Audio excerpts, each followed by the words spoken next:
Two commercial satellites and a NASA Earth observation instrument managed to reach orbit despite a scare during liftoff today, January 25.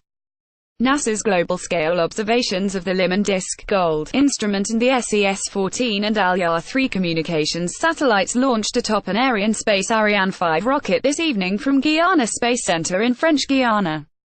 Gold, which is a bit bigger than a microwave, rode piggyback on SES-14.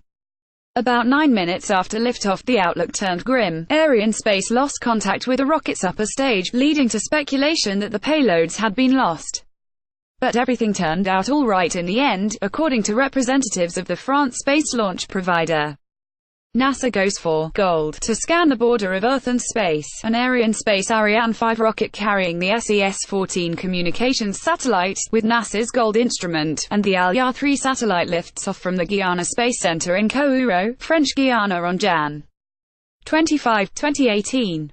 Credit: Ariane Space. A few seconds after ignition of the upper stage, the second tracking station located in Natal, Brazil, did not acquire the launcher telemetry.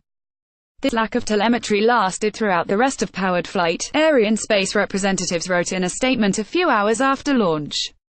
Subsequently, both satellites were confirmed separated, acquired, and they are on orbit. SES-14 and Alya-3 are communicating with their respective control centers, they added.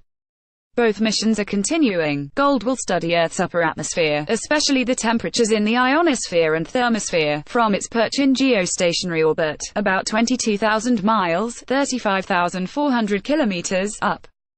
The instrument's observations should allow researchers to better understand this region and how it's affected by solar activity, NASA officials have said.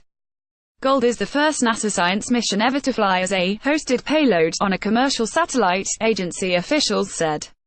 Being on hosted commercial satellites gives us, NASA, a new cost-effective tool in our toolbox for doing science, Elsaid Talat, heliophysics chief scientist at NASA headquarters in Washington, D.C., said in a teleconference yesterday, Jan.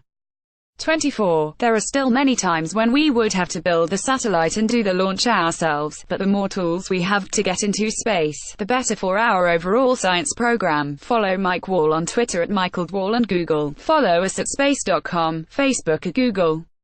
Originally published on space.com.